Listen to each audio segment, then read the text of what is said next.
dengan penjualan yang 16.000 itu, saudara. Jadi waktu sampai di Jakarta, saya masuk, saya serahkan seseorang, teman saya bilang ini ada barang di dalam, dia jual, saudara.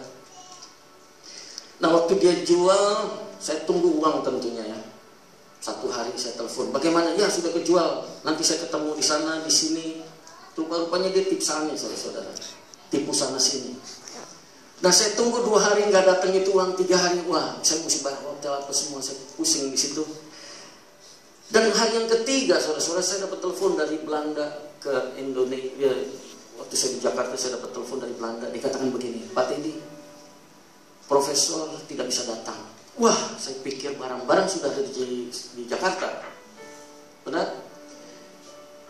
Pada waktu saya dapat telepon itu, dikatakan begini, dia tidak bisa datang ke Jakarta. Kenapa saya bilang? Ternyata orang profesor ini ditembak mati.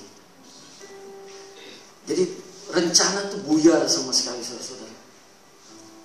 Waktu saya sekolah minggu pernah mendengar, rencanamu bukan rencanaku. Benar? Benar? Nah pada waktu itu saudara-saudara, saya nangis. Saya katakan apa yang saya harus perlakukan lagi. Rencana saya, cita-cita saya sudah habis sama sekali.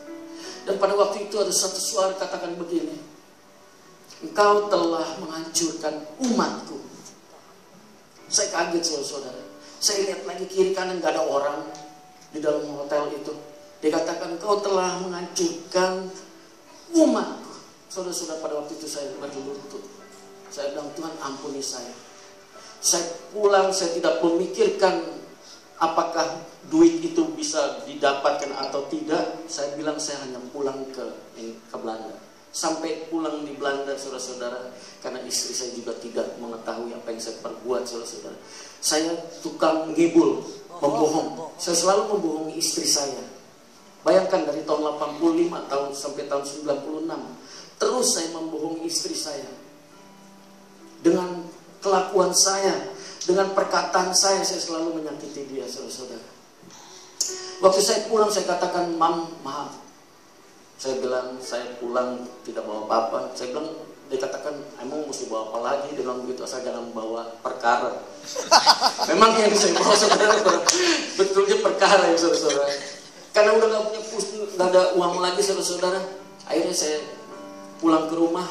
Dalam seminggu saya dapat kerjaan lagi, saya cari lagi kerjaan. Tetapi saudara-saudara, saya tidak pernah lepas dari judi. Nah, setiap kali saya membohong istri saya mainin judi, uang habis. Kalau saya kerja, waktu itu saya dikerja restoran. Waktu itu saya bilang 1 minggu saya dapat 400 toh. Jadi setiap minggu dia tahu kalau saya pulang, saya pasti tidak bawa uang. Tapi saya nggak pernah kasih dia duitnya. Karena apa? Saya kibulin.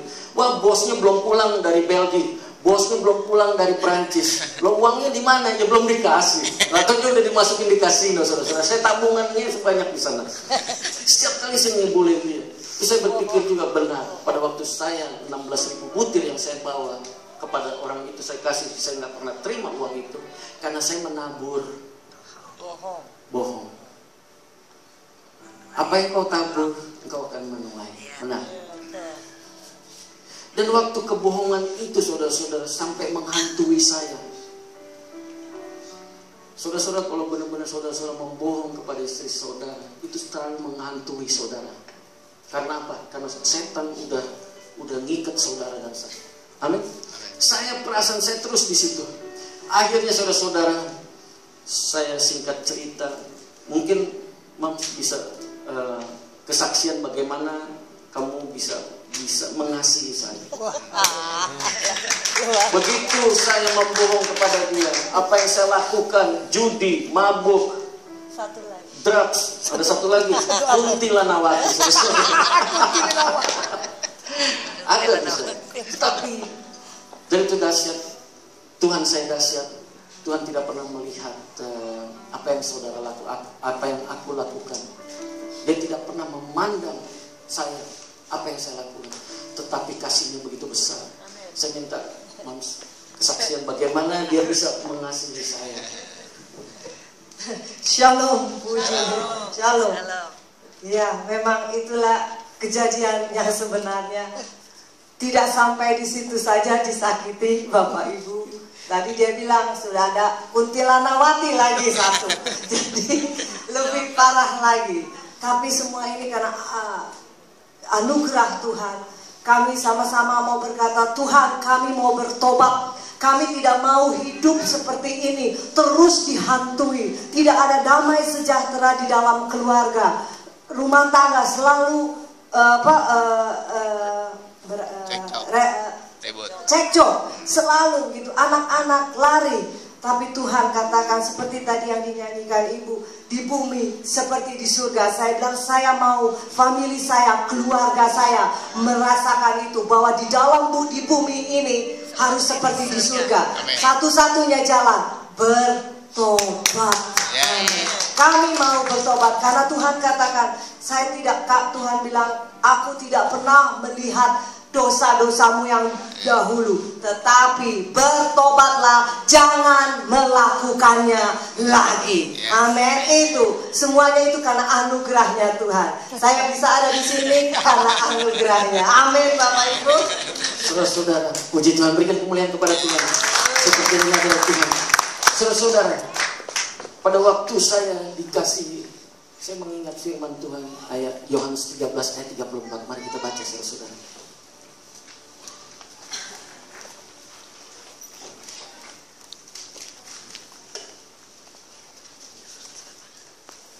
Yohanes 13 ayat 34. Yang sudah dapat katakan amin. Amin. Mari kita baca bersama-sama. 3, 2, 1. Aku memberikan perintah baru kepada kamu, yaitu supaya kamu saling mengasihi, sama seperti aku telah mengasihi kamu, demikian pula kamu harus saling mengasihi. Dengan Kita sama-sama ya, kita serentak ya saudara-saudara. Amin. Oke. 3, 2, 1. Aku memberikan perintah baru kepada kamu, yaitu supaya kamu saling mengasihi, sama seperti aku telah mengasihi kamu, demikian pula kamu harus saling mengasihi. Saudara-saudara, firman yang telah diberikan oleh Tuhan. Saudara-saudara, saya percaya pada waktu Yesus Kristus mati di kayu salib, Dia membebaskan dosa kita, amin. Dia menyelamatkan kita, amin. Dan pada waktu kita percaya kepada Yesus Kristus Tuhan, bahwa Yesus masuk di dalam hati saudara, benar? Firman Roma 10 ayat 9 yang 10 katakan begini. Mari kita baca sama-sama, supaya jangan salah. Roma 10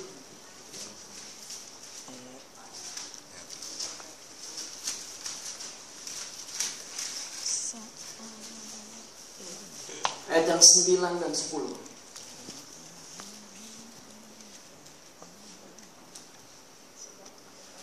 Sudah dapat saudara-saudara?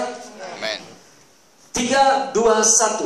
Sebab jika kamu mengaku dengan mulutmu bahwa Yesus adalah Tuhan, dan percaya dalam hatimu bahwa Allah telah membangkitkan Dia dari orang mati, maka kamu akan diselamatkan. Karena dengan hati orang percaya dan dibenarkan, dan dengan mulut orang mengaku dan diselamatkan. Amin. Ayat yang ke-8 sekarang saudara-saudara.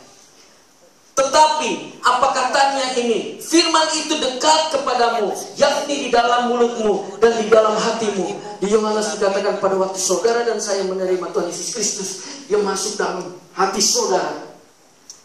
Amin. Iman datangnya dari pendengaran.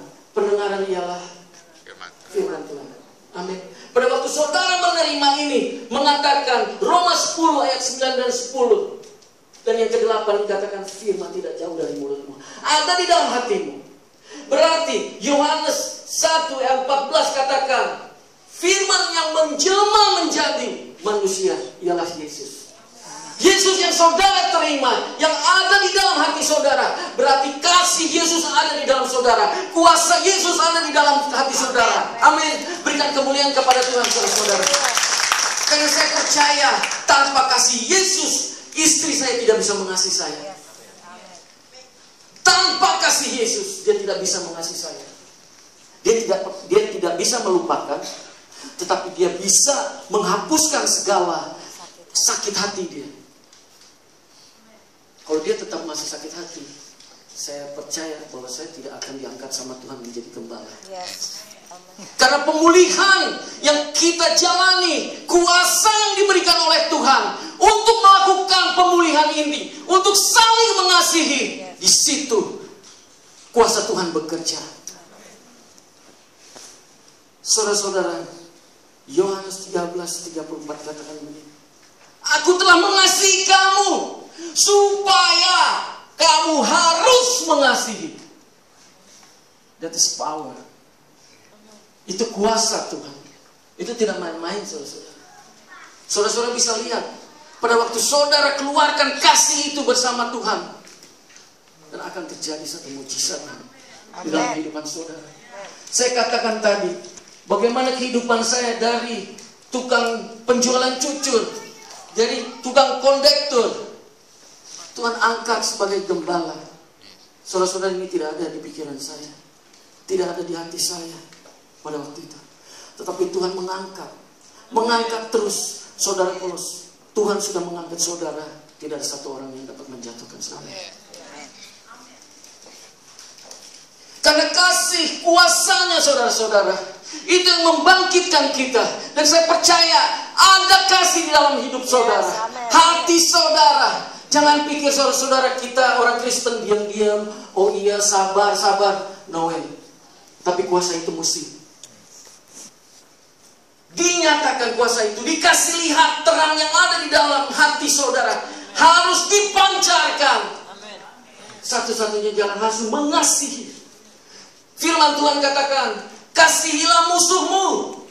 Saudara-saudara, pada waktu perbuatan saya yang tidak layak di hadapan Tuhan, ini sebagai musuh untuk istri saya, benar? Bukan kasih lagi, tetapi musuh, karena saya sudah menyakiti begitu sakit istri saya, sehingga dia timbul satu kepahitan. Bahkan di Belanda dia tidak ada family, saudara-saudara, hanya dia sendiri. Tetapi Tuhan katakan, aku tidak meninggalkan engkau seperti yatim piatu. Aku tetap bersama engkau.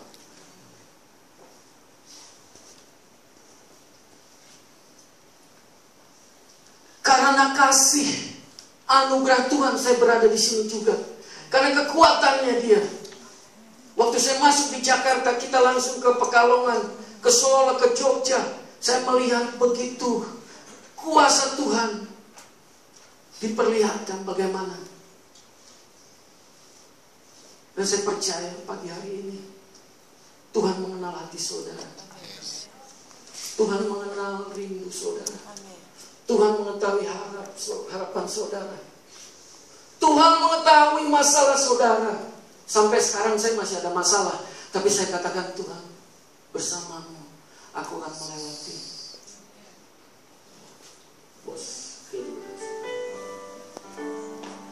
Bersamamu